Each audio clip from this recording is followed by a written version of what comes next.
하나님의 말씀 같이 보겠습니다. 마태복음 5장 1절에서 2절 말씀 함께 봅니다. 신약성경 마태복음 5장 1절에서 2절의 말씀. 마태복음 5장 1절, 2절 두 절의 말씀인데요. 하나님의 말씀을 한 목소리로 함께 봉독합니다. 예수께서 무리를 보시고 산에 올라가 앉으시니 제자들이 나온지라 입을 열어 가르쳐 이르시되 아멘. 오늘 위대한 복음 8번째, 이제 마태복음, 지난주까지 우리 마가복음에 나온 예수님의 사역을 중심으로 같이 나눴고, 이번 주에 마태복음부터 시작해서 몇 주 마태복음 말씀 하나님 나라라는 주제로 예수님께서 하신 산상수훈의 말씀을 중심으로 나누고, 그다음 누가복음, 요한복음 짧게 한 다음에 이제 위대한 복음의 커다란 주제는 마무리하고, 그 이후에는 복음서에 나오는 예수님의 비유와 이적의 말씀들 몇 개 해서 같이 또 함께 나눠보도록 하겠습니다. 마태복음, 마가복음이 전에 첫 시간에 마태, 마가, 누가, 요한복음, 사복음서를 비교해서 말씀드리면서 마가복음이 제일 먼저 쓰여졌고, 주로 마가복음에 기록되어져 있는 내용들을 많이 그 기본 토대로 해서 나머지 복음서가 쓰여졌다라는 부분들을 말씀을 드렸었는데, 이 마태복음은 당시 유대계 기독교인들인데 유대인들 중에서 이제 회심한 사람들, 그리고 유대인 공동체에 이제 복음이 전해지게 될 유대인 공동체에서 유대인들이 예수님이 어떠한 분이신지, 예수님의 복음이 무엇인지를 깨닫고 알게 하기 위한 목적으로 기록되어진 것이 마태복음입니다.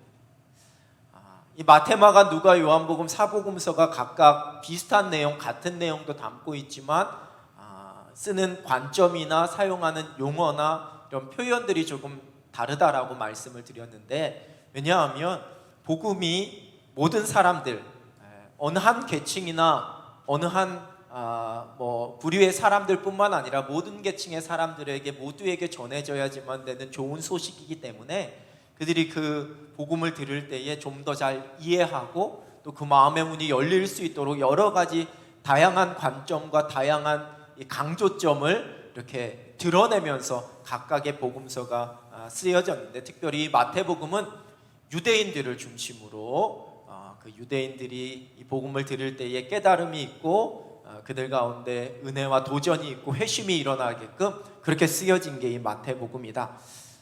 이 마태복음에는 천국, 의, 교회, 율법, 메시아, 이러한 단어들이 중요한 단어로 이렇게 등장을 하게 됩니다.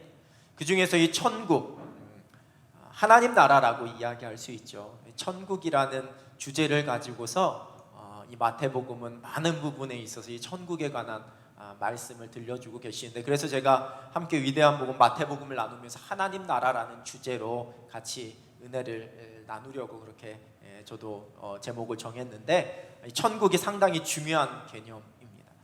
마태복음의 몇 가지 특징을 함께 제가 나눠보려고 합니다. 첫 번째는 유대적인 성향이 강한 복음서다, 그렇게 이야기할 수 있습니다.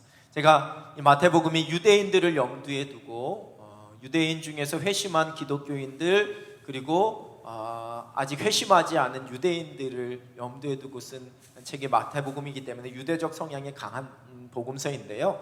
그래서 첫 번째, 마태복음 1장 1절이 아브라함과 다윗의 자손 예수 그리스도의 세계라, 이렇게 기록을 하고 있습니다. 1장 1절을 읽으면서 유대인들의 마음이 활짝 열려지게 하기 위해서, 예수님에 관한 이야기를 하고 있는데 그 예수님이 우리가 그토록 자랑스러워하는 아브라함과 다윗의 후손, 다윗의 자손이구나 라는 생각으로 마음의 문이 열리게끔 마태복음 1장 1절을 아브라함과 다윗의 자손, 예수 그리스도의 계보라, 예수 그리스도의 시작이라, 이렇게 쓰고 있다는 거예요. 그래서 족보를 쭉 소개하면서 아브라함과부터 시작되어진 중간에 다윗이 나오는 그 족보를 소개하면서 거기에서 예수님께서 이 땅에 오셨다라는 것을, 이 기독교가 이 예수님께서 시작하신 이 십자가 복음의 근원이 무엇이다? 유대의 민족 가운데 이 근원이 있다. 그 조상인 아브라함부터 시작된 것이다라는 것을 먼저 딱 이렇게 못을 박으면서 1장 1절이 시작하는 겁니다. 그래서 그 계보가 쭉 나오게 되죠. 그 반면에 누가복음 3장에 기록되어진 족보에서는 올라가죠. 밑에서부터 쭉 올라가서 그 위는 하나님이시라. 누가복음 3장 38절 보면 그 위는 에노스요, 그 위는 셋이요, 그 위는 아담이요, 그 위는 하나님이시니라. 이렇게 거꾸로 된 족보를, 하나님으로부터 시작되어진 족보를 누가복음에서는 기록하는 반면에 마태복음에서는 아브라함부터 시작되어지는 계보를 기록합니다. 마태복음 1장 17절인데요. 그런즉 모든 대수가 아브라함부터 다윗까지 연례되어 다윗부터 바벨론으로 사로잡혀갈 때까지 연례되어 바벨론으로 사로잡혀간 후부터 그리스도까지 14대더라 하면서 쭉 족보를 이야기하고 이걸 구분을 하는데 14대씩 구분을 하는 거예요. 14대 순까지 딱딱 구분을 하는데, 이스라엘 민족들이 자신들의 역사를 생각하면서, 우리는 우리나라 역사를 생각하면 일단 고조선 시대, 그 다음에 삼국시대, 그 다음에 고려시대, 그 다음에 조선시대, 그 다음에 이제 구한말부터 시작해서 이제 대한민국이 이루어지는 그 시대, 이렇게 나누게 되잖아요. 유대인들이 이스라엘의 역사라고 이야기하면 제일 먼저 생각하는 게 족장 및 사사시대까지예요. 그러니까 우리가 구약 성경의 역사를 살펴볼 때 창세기부터 사사기까지 이르는, 사무엘상까지 이르는 시대를 제일 먼저 하나로 생각해요. 그 다음에 왕들의 시대예요. 사울왕부터 시작해서 다윗왕, 그 다음에 솔로몬왕, 그 위에 여로보암과 르호보암에 의해서 남유다 북이스라엘이 나누어지게 된 그 왕국 시대를 두 번째로 개념을 나누어요. 그 다음 세 번째는 포로 이후의 시대예요. 그들이 바벨론의 포로로 끌려가게 된 다음부터 다시 돌아오게 되는 그때를 나누게 되는데, 이렇게 유대인들이 생각하고 있었던 커다란 이 역사의 어떤 세 가지 구분을 딱딱 14대씩으로 나누었다라는 거죠. 이스라엘 역사의 아주 중요한 전환점이 되는 세 군데를 이렇게 나누면서 이제 이 세 군데의 커다란 역사가 있었는데 이제 새로운 시대가 열려지게 된다. 네 번째 새로운 시대가 열려지게 되는데, 그 시대가 누구를 통해서 펼쳐지게 되느냐? 예수 그리스도를 통해서 펼쳐지게 된다라는 것을 강조하기 위해서 어디까지 14대, 어디까지 14대, 어디까지 14대 이렇게 표현을 하고 있는 거라는 거죠. 근데 굳이 14라고 한 이유도 있어요. 이게 14가 이 유대 그 문화권, 그들 히브리인들에게 있어서의 중요한 숫자적 개념이 있는데, 숫자를 들을 때에 3이라는 숫자가 하늘의 완전수고 4라는 숫자가 인간의 완전수로 그렇게 인식을 해요. 그래서 3이 완전수고 4가 완전수예요. 3 더하기 4는 7이에요. 그래서 7이 완전수가 되는 거예요. 그래서 안식일 7, 그래서 성경에 7이라는 숫자가 중요하죠. 그죠? 3 곱하기 4는 3, 4, 12. 3, 4, 12. 그래서 12도 완전수가 되는 거예요. 완전수 곱하기 완전수에서 또 12가 완전수가 돼서 이스라엘 백성 그 지파가 12지파, 제자가 12, 이렇게 해서 12가 되는 거예요. 그래서 이걸 곱하고 더해서 계속해서 완전수가 나타나게 되어져요.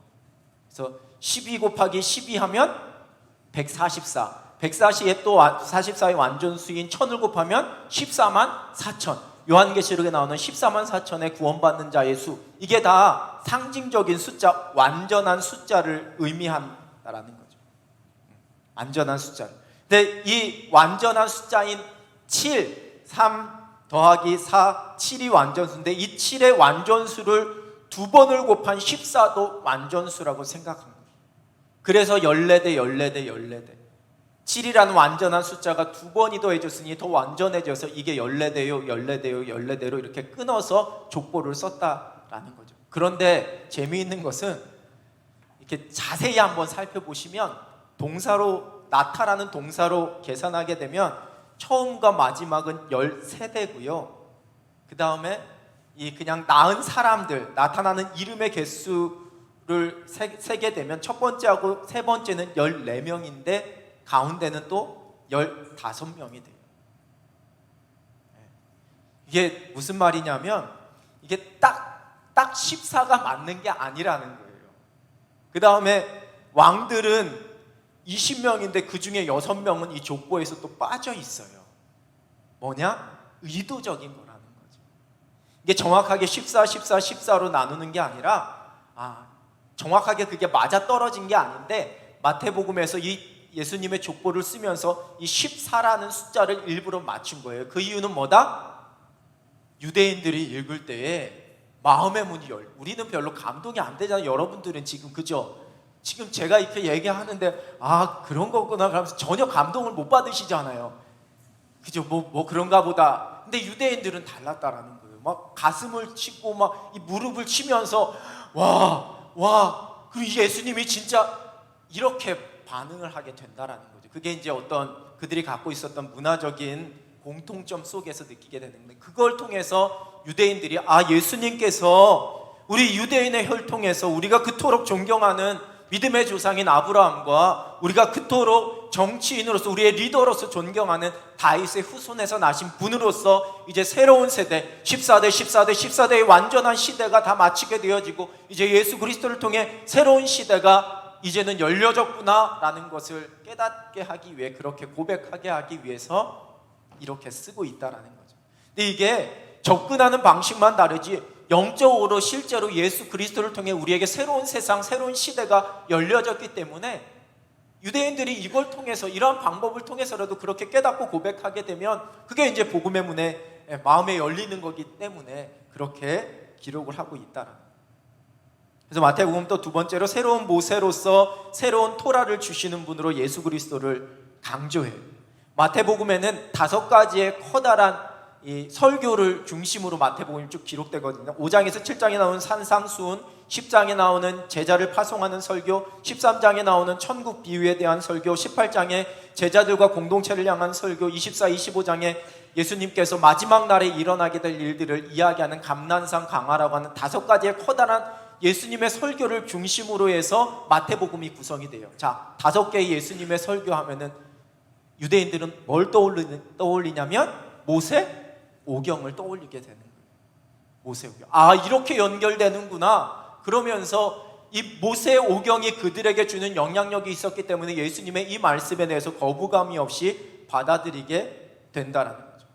실제로 예수님의 출생하시는 그 출생 기사에 대해서 마태복음이 막 기록을 하면서 그때에 헤롯이 그 모든 사람들을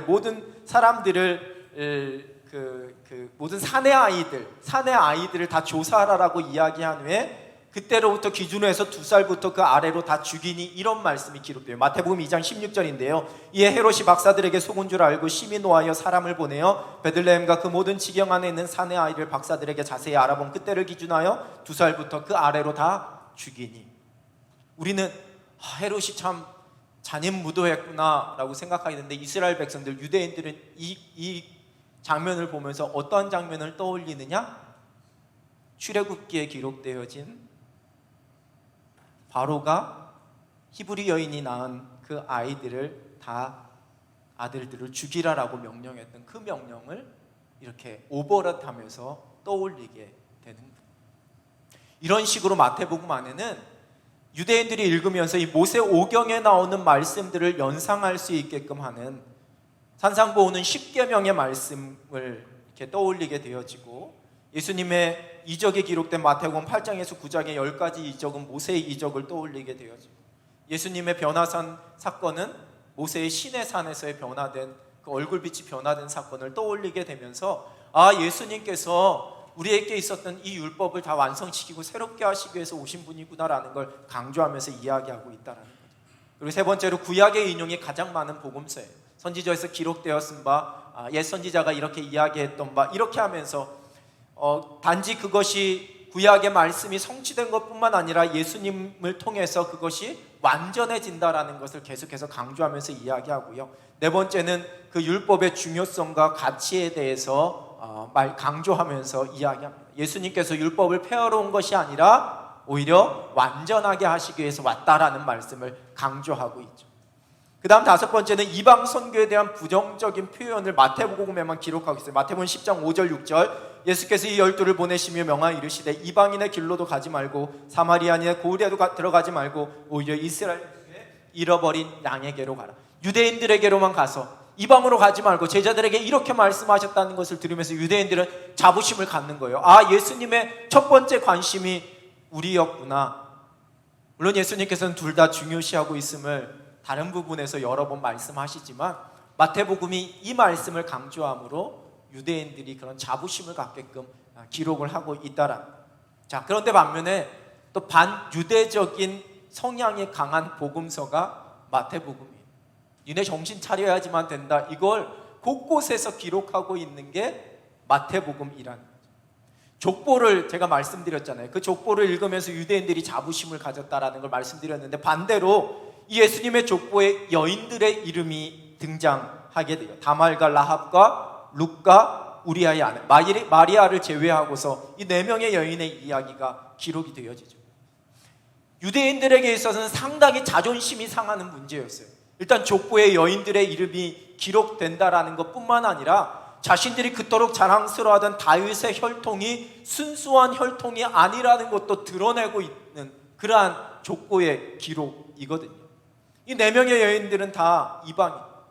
다말은 가나안 사람이었고, 라합은 여리고 사람이었고, 룻은 모압 사람이었고, 우리아의 아내는 헷 족속이었어요. 유대인들이 아니었다라는 거예요. 그리고 보면 또한 이 여인들은 다 정상적인 어떤 결혼 생활이나 정상적인 그런 삶의 모습이 아니었다라는 거예요. 다말은 그 시아버지와 육체적인 관계를 맺게 되고, 라합은 창기였고, 룻은 재혼했고, 우리아의 아내는 다윗과 간통해서 그 아이를 낳게 되어지는 그러한 사건들이 기록이 되어 있다라는 거죠. 그러니까 유대인들이 읽으면서 그렇게 썩 기분이 좋지만은 않은 그러한 이름이 등장하고 있다라는 거예요. 그러니까 반유대적인 성향이 오히려 또 강한 모습을 드러내고 있고, 두 번째, 동방 박사들의 아기 예수를 경배하는 기사를 싣고 있어요. 그 기록을. 유대인의 왕으로 오신 분인데 저 이방에 있는 사람들이 먼 나라에서부터 찾아와서 경배하였는데, 실제로 그 땅에 있었던 유대인들은 그 왕이 나신 것을 인정하지도 않고 알지도 못하고 경배하지도 않았다라는 자신들의 부끄러운 모습을 드러내고 있다라는 거죠. 또 마태복음 21장 22절 46절에 보면 악한 포도원의 농부 비유에서 유대인이 버림받게 될 것이다 라고 말씀하죠. 마태복음 21장 43절, 그러므로 내가 너희에게 이르노니 하나님의 나라를 너희는 빼앗기고 그 나라에 열매 맺는 백성이 받으리라. 유대인들은 하나님 나라에 동참하지 못한다, 이걸 말씀.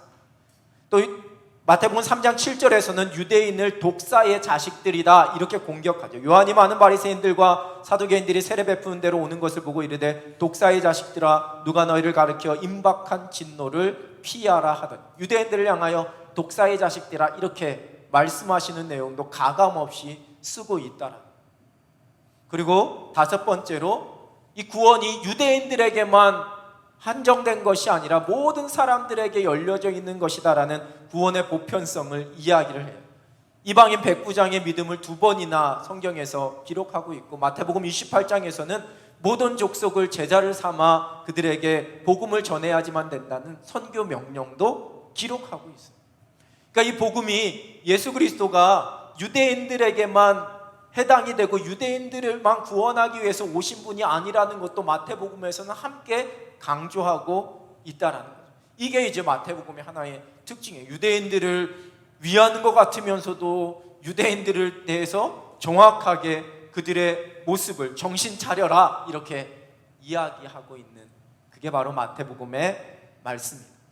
마태복음은 교회에 관한 이야기를 2번이나 하고 있어요. 2번이나 교회라는 단어가 등장하는데, 마태복음 16장 18절, 또 내가 내게 이르노니 너는 베드로라, 내가 이 반석 위에 내 교회를 세우리니 음부의 권세가 이기지 못하리라. 베드로 위에가 아니라 베드로의 믿음의 고백 위에, 주는 그리스도시요 살아계신 하나님의 아들입니다라는 믿음의 고백 위에 교회를 세우시겠다라는 말씀을 하시죠. 마태복음 18장 17절, 만일 그들의 말도 듣지 않거든 교회의 말하고 교회의 말도 듣지 않거든 이방인과 세리와 같이 여기라, 이러면서 교회에 대한 단어를 2번이나 등장하고 있죠. 교회 권위에 대해서 마태복음이 말씀하고 있어요.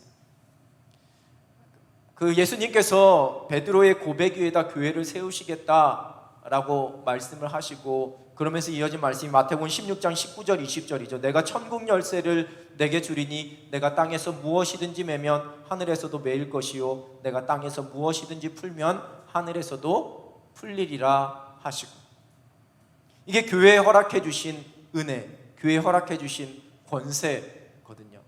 이거는 믿음의 고백 위에 세워진 교회에 주신 하나님의 은혜지 베드로에게 주신 하나님의 은혜가 아니라는 거예요. 근데 이걸 이제 베드로에게 준 권한이다라고 이야기하고, 그러면서 시작되어진 게 교황 제도고, 그 교황의 여기에 황금 열쇠가 이렇게 달려있죠. 제가 수요 예배할 때 말씀드렸던 것 같은데, 유럽 성당에 오래된 그림에 가서 이렇게 사람들 얼굴 이렇게 그림 그려져 있는 거 볼 때 누가 누군지 모르겠으면 무조건 이 열쇠 목걸이 걸고 있는 사람이 베드로예요. 이 말씀 때문에 그렇게 그린 거예요. 그게 사실 베드로에게 이 열쇠를 주는 게 아니고, 베드로의 그 했던 믿음의 고백, 주는 그리스도의 살아계신 하나님의 아들입니다라는 믿음의 고백 위에 주께서 세우시는 교회에 이러한 권세를 주신 건데, 천국 열쇠를 주신 건데, 마치 베드로에게 이 천국 열쇠를 줬고 그 베드로의 뒤를 잇는 모든 교황들이 이 천국 열쇠를 가지고 이게 이제 종교개혁 이전에는 훨씬 더 이게 점점 더 심화되어져서 교황이 거의 무소불위의 권력을 갖게 되어지죠.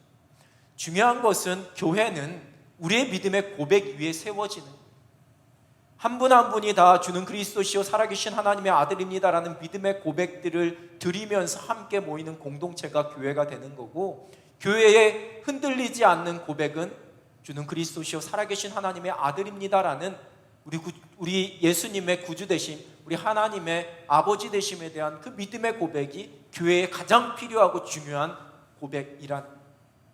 그래서 교회가 교회되지 못할 때는 이 믿음의 고백이 흔들리게 되거나 변질되게 될 때 더 이상 그때부터 교회가 아닌 거가 되는 거죠.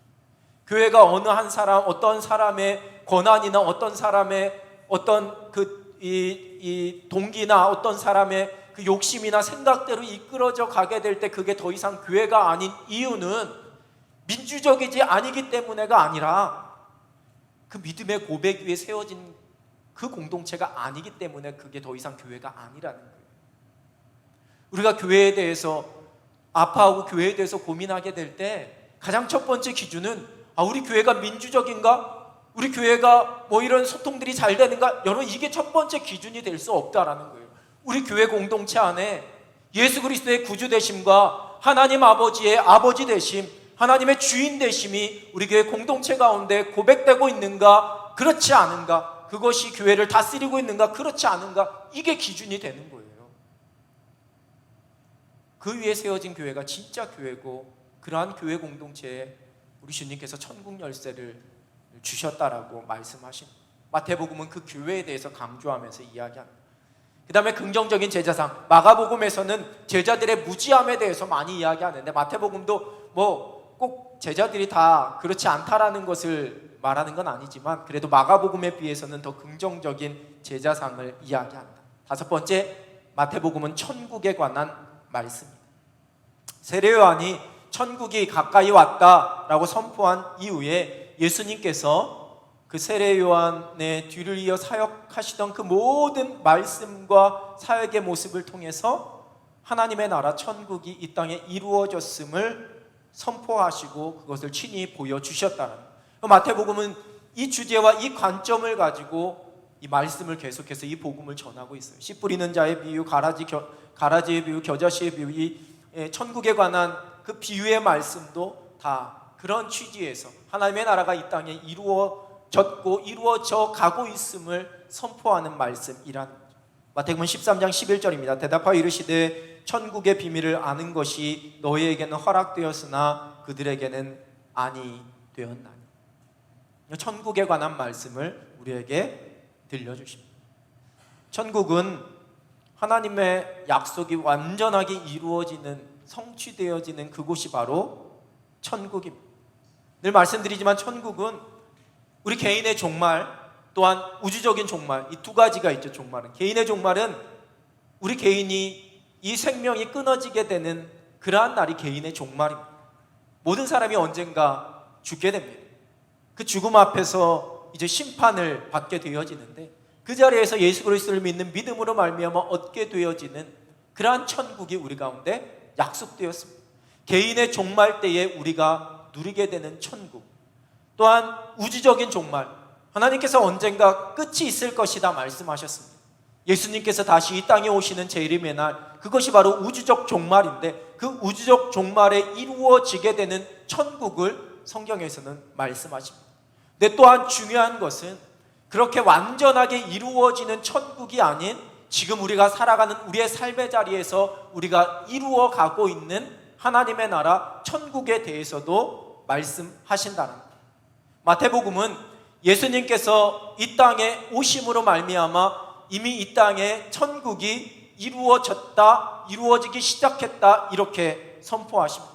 예수님께서 오셔서 병든 자를 고치시고, 예수님께서 십자가에서 죽으심으로 그 죄된 영혼들이, 죄된 사람들이 의인이 되어지고 하나님의 자녀가 되어지는 그러한 구원의 길이 열려지게 된 그 사건이 바로 이 땅에 이미 이루어진 하나님의 나라, 이 땅에 이미 천국이 시작되었다라는 것을 말씀하시는, 천국이 여기 있다 저기 있다, 그것이 아니라 우리의 심령, 우리의 마음속에 있다라는, 예수 그리스도를 구주라 고백하며 살아가는 우리의 심령 가운데 이미 천국이 이루어졌음을 예수님께서 말씀하신다. 그게 이미 이루어진 천국이에요. 그런데 주님께서 다시 오시는 그날, 또 우리의 개인의 종말, 그때에 우리가 완전하게 누리게 되어지는 그 천국은 아직 저와 여러분에게 오지 않았어요.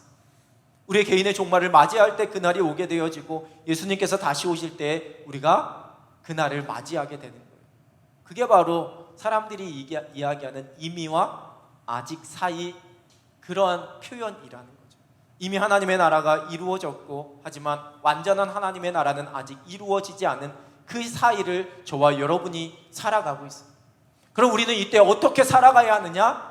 하나님 나라를 누리며, 하나님 나라를 맛보며, 하나님 나라를 확장시키면서 그 사명을 감당하면서 우리가 살아가는 거예요. 우리의 가정 가운데, 우리의 삶의 자리 가운데, 내가 땀 흘려 수고하는 그 일터 가운데 하나님 나라가 이루어지기를 소원하고 소망하면서 그렇게 살아가는 거예요. 그게 하나님 나라를 맛보고 하나님 나라를 이루어가면서 살아가는 하나님의 백성들의 모습이라는 거죠. 우리가 찬송가로 고백하는 초막이나 궁궐이나 내 주 예수 모신 곳이 그 어디나 하늘나라라고 고백하는 그 고백이, 내가 우리 주님을 모시고 우리 주님을 주인이라 고백하며 살아가고 있는 그 모든 곳이, 그 삶의 자리가 어떠하든지, 사람들이 볼 때에 초라하든지 화려하든지 상관없이 그곳이 하나님의 나라, 하늘나라가 될 수 있음을, 하나님께서 다스리시는, 하나님께서 주인 되시는 하늘나라가 될 수 있음을 우리가 고백하면서 살아가야지만 된다라는 거죠. 이제 예배 끝나고 여러분들이 가정에 딱 들어가면서 아, 천국에 왔다 이러면서 들어가셔야지만 돼요. 문 열고 들어가시면서 아, 천국에 왔다 이렇게. 그죠? 그리고 여러분들이 내일 이제 직장에 출근하시고 막 사람들을 만나고 이웃들과 만날 때 아, 여기 천국에 왔다 이렇게, 그죠? 막 이웃이 나를 힘들게 만들어도 아, 여기 천국이다 이렇게 우리가 고백해. 왜냐? 내가 거기에서 하나님과 함께 동행하며 하나님과 함께 하나님의 주인 되심을 고백하며 살아가는 그곳이 하나님 나라이기 때문에. 교회뿐만 아니라 그래서 우리의 삶의 모든 자리에 하나님의 나라가 이루어지도록 그렇게 우리가 헌신하며 살아가는 거예요. 바로 그 말씀이, 그 하나님 나라에 관한 말씀이 산상수훈의 말씀이에요. 마태복음 5장에서 7장을 우리가 산상수훈이라고 이야기하죠. 예수님께서 우리가 읽었던 말씀처럼 무리를 보시고 산에 올라가 앉으셔서 제자들이 나와서 그곳에서 하셨던 말씀, 입을 열어 가르치셨던 말씀이 이제 마태복음 5장에서 7장까지 기록이 되어져 있는데, 우리가 잘 알고 있는 팔복부터 시작해서 여러 가지 말씀들이 7장까지 기록되어져 있어요. 바로 그 말씀이 하나님 나라의 법칙, 이 땅을 살아가는 하나님의 백성들이 어떻게 이 땅에서 그 삶의 자리에서 하나님 나라를 누리면서 살아갈 수 있는지를 보여주는 그 말씀이 바로 마태복음 5장에서 7장의 말씀이라는 거예요. 예수님의 가르침, 그래서 어떤 신학자들은 기독교 윤리의 가장 기본, 근본이다라고도 표현을 하고요, 기독교 대헌장이다라고 표현을 해요. 이 산상수훈의 말씀, 이 산상수훈의 말씀대로 그대로 순종하며 살아가면 그것이 바로 하나님 나라가 되는 거예요. 심령이 가난한 자는 복이 있나. 내 삶의 형편이 어떠하든지 간에 내가 가난해도 내가 복이 있는 사람입니다 라고 행복하게 살아가는, 그게 바로 하나님 나라잖아요. 그죠? 그 말씀이 산상수훈의 말씀에 기록이 되어 있다라는 거죠. 여전히 우리의 삶의 자리가 하나님 나라의 법칙대로 이루어지지 않는 영역들이 너무나 많이 있고, 또 그냥 가까이 내 자신의 모습을 살펴보더라도 내가 주일에는 이렇게 하나님의 말씀을 듣고 말씀대로 살아야지 결단하고 결심하고 돌아서지만, 우리의 삶의 자리로 나아가게 되면 또 그 말씀대로 살아내지 못하는, 그 말씀의 법칙대로 내가 생각하지 못하고 판단하지 못하는 수많은 영역들이 있음을 우리가 고백할 수밖에 없다는 거예요. 근데 그런 우리를 향하여서 한 부분 한 부분, 내 삶의 한 부분 한 부분을 하나님의 말씀에 다스림 받게 하고 하나님 나라의 법칙대로 그 부분을 변화시켜가고, 그렇게 내가 바뀌어져 가게 될 때 우리의 삶의 한 영역 한 영역이 하나님의 나라가 이루어지고 그곳에서 우리가 천국을 맛보면서 이 땅을 살아갈 수 있다라는 것. 물질에 대해서, 사람들과의 관계에 대해서 여전히 이 부분만큼은 내가 하나님의 온전한 다스리심을 받지 못하는 영역이 있다면 그 부분을 내려놓을 때, 그때 우리가 우리의 삶 속에서 하나님 나라를 맛볼 수 있는 겁니다. 이제 다음 주부터 산상수훈의 말씀을 우리가 함께 살펴보려고 합니다. 그 말씀 속에서 하나님 나라의 백성들이, 믿음을 고백하는 하나님의 자녀들이 이 땅에서 어떠한 모습으로 하늘 시민권을 누리며 살아갈 수 있는지를 그 말씀 속에서 함께 살펴보려고 합니다. 여전히 힘든 삶이지만 내가 있는 그곳이 우리 주님과 함께 동행하는 하나님 나라임을 고백하면서 그 하나님 나라를 날마다 맛보며 살아갈 수 있는 여러분 되시기를 우리 주님의 이름으로 축원합니다. 기도하겠습니다. 하나님 아버지, 감사합니다. 귀한 말씀 속에서 하나님, 우리 가운데 보여주신 십자가의 복음, 하나님 나라의 비밀을 우리로 깨닫게 하여 주시니 하나님 감사합니다. 이 땅을 살아가는 우리의 삶이 오직 하나님 나라를 꿈꾸며 하나님 나라를 바라보며 하나님 나라를 누리며 살아가는 하늘 백성이 되게 하여 주시옵소서. 예수 그리스도의 이름으로 기도드립니다. 아멘.